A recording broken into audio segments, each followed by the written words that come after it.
أعوذ بالله من الشيطان الرجيم. بسم الله الرحمن الرحيم. يا أيها المزمل قم الليل إلا قليلا نصفه أو انقص منه قليلا أو زد عليه ورتل القرآن ترتيلا إنا سنلقي عليك قولا ثقيلا إن ناشئة الليل هي أشد وطئا وأقوم قيلا إن لك في النهار سبحا طويلا واذكر اسم ربك وتبتل إليه تبتيلا رب المشرق والمغرب لا إله إلا هو فاتخذه وكيلا واصبر على ما يقولون واهجرهم هجرا جميلا وذرني والمكذبين أولي النعمة ومهلهم قليلا إن لدينا أنكالا وجحيما وطعاما ذا غصة وعذابا أليما يوم ترجف الأرض والجبال وكانت الجبال كثيبا مهيلا إنا أرسلنا إليكم رسولا شاهدا عليكم كما أرسلنا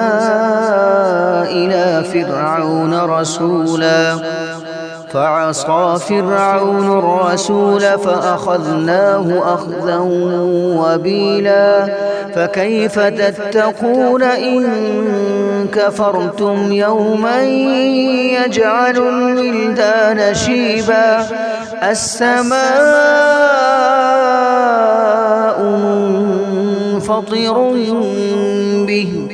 كان وعده مفعولا إن هذه تذكرة فمن شاء اتخذ إلى ربه سبيلا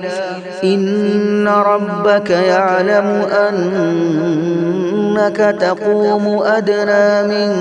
ثلثي الليل ونصفه وثلثه وطائفة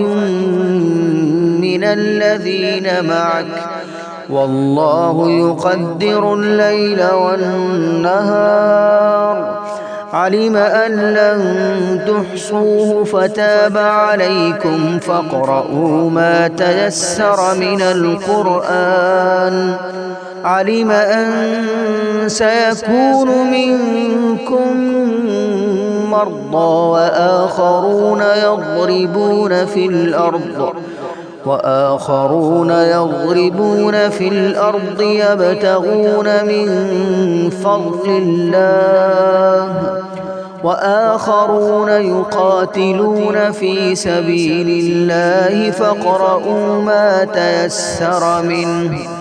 وأقيموا الصلاة وآتوا الزكاة وأقرضوا الله قرضا حسنا وما تقدموا لأنفسكم من خير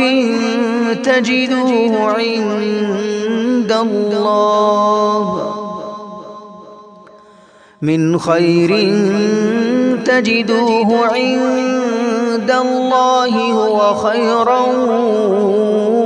وأعظم أجرا واستغفروا الله إن الله غفور رحيم صدق الله العظيم.